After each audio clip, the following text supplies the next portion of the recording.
विनीत त्यागी जी, आपसे ही शुरुआत करता हूं, क्योंकि कल अमित शाह ने जिस तरह से बयान दिया कि छत्तीसगढ़ जीतेंगे तभी 2024 जीतेंगे, लेकिन जितने भी हमारी बात हो रही थी हमारे संवाददाताओं से, ना छत्तीसगढ़ में बीजेपी के पास कोई बड़ा मुद्दा है, ना राजस्थान में कोई बड़ा मुद्दा नजर आ रहा है।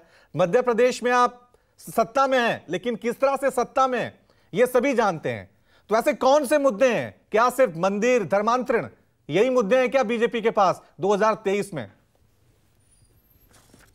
देखिए रवि जी, सबसे पहले तो जहां तक मुद्दों की आप बात कर रहे हैं, छत्तीसगढ़ में भूपेश बघेल जी की सरकार हो या राजस्थान में गहलोत जी की सरकार हो, हमने देखा है कि किस तरह से पूरी सरकारें करप्शन में लिप्त रही हैं। और राजस्थान में जहां ये गुटबाजी की बात कर रहे हैं, हमने सड़कों पर सचिन पायलट जी और गहलोत जी के कार्यकर्ताओं को आपस में लड़ते भिड़ते देखा है। किस तरह से डिप्टी सीएम को निकम्मा लड़का तक कह देने का काम मुख्यमंत्री जी करते थे। और उन्होंने खुद सार्वजनिक रूप से कहा था कि डिप्टी सीएम से 1 साल से बात तक उन्होंने नहीं की थी। इस कदर का तो फाड़ वहां पर कांग्रेस पार्टी में है राजस्थान में। और उन्होंने किस तरह इसी लड़ाई में वो 5 साल निकाल दिए और जनता के विकास के लिए जो काम किया जाना था वो सारा समय उन्होंने आपसी मतभेदों में और करप्शन में बर्बाद किया है। वो जनता राजस्थान की जानती है और राजस्थान में भी, छत्तीसगढ़ में भी भारतीय जनता पार्टी सरकार बनाएगी। और लेकिन मुद्दे मैं कह रहा हूं ना कि आपके पास मुद्दे नजर नहीं आ रहे हैं।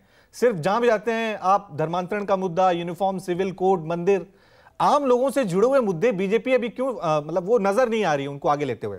देखिए रवि ठाकुर जी, सबसे पहले तो मैं आपसे बता दूं कि धर्मांतरण का मुद्दा हम नहीं उठा रहे हैं। धर्मांतरण को वहां किस तरह से थोपा लोगों पे जा रहा है अलग अलग प्रयोजन यूज करके छत्तीसगढ़ में, उसमें लोगों के लिए आवाज उठाना कोई धर्मांतरण का मुद्दा उठाना नहीं है। और आपको लगता है कि जबरदस्ती जो धर्मांतरण है वो लोगों से जुड़ा मुद्दा नहीं है? वो देश से या लोगों से जुड़ा मुद्दा नहीं है क्या? करप्शन लोगों से जुड़ा मुद्दा नहीं है क्या? विकास नहीं हो पाना क्या लोगों से जुड़ा मुद्दा नहीं है क्या? ये सारे मुद्दे लोगों से जुड़े मुद्दे हैं और तभी तो लोग उनके ऊपर अपनी सहमति बनाते हैं उन मुद्दों के ऊपर। लेकिन लोगों से जुड़े हुए मुद्दे, महंगाई, बेरोजगारी, अर्थव्यवस्था, बीजेपी ये लेकर क्यों नहीं चलते? बीजेपी का जो एजेंडा है धर्म, वो भी लेकर चल मंदिर, रहे हैं, यही नजर आता है। नहीं, देखिए रवि ठाकुर जी, आपको वो नजर आता होगा, उसमें कोई वो बात नहीं है, लेकिन हमारा सबसे पहली प्राथमिकता विकास ही रहती है।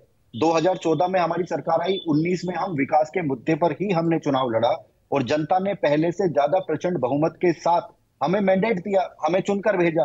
हमने जो मैनिफेस्टो जनता के सामने पेश किया उसके एक एक पॉइंट को हमने टिक मार्क किया, तो जनता ने हमें और जबरदस्त मैंडेट दिया। और जो हमने मैनिफेस्टो अपना 2019 में रखा था उसी के ऊपर हम काम कर रहे हैं। उसमें अर्थव्यवस्था को आप ले लीजिए, आज जितने भी मेजर इकोनॉमीज हैं पूरे विश्व की, मैनिफेस्टो में हर साल 2 करोड़ लोगों को जॉब भी थी, क्या वो वादा पूरा हुआ? रवि ठाकुर जी, अगर जॉब की आप बात करेंगे, केवल फर्स्ट हाफ में फाइनेंशियल ईयर जो 2022 है उसके पहले हाफ में ईपीएफओ में 87 लाख नए रजिस्ट्रेशन हुए हैं।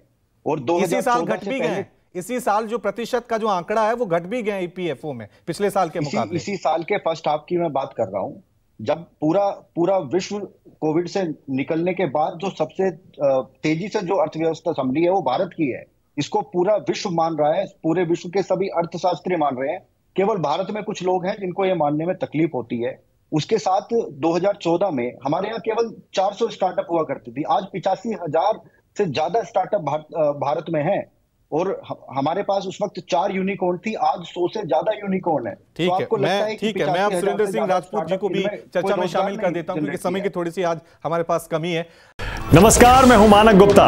अगर आपको हमारा ये वीडियो पसंद आया हो तो इसे लाइक और शेयर जरूर करें, और हां, हमें सब्सक्राइब और फॉलो करना ना भूलें, ताकि आप देश और दुनिया की कोई खबर मिस ना करें। तो जुड़े रहिए हमारे साथ और देखते रहिए न्यूज़ 24।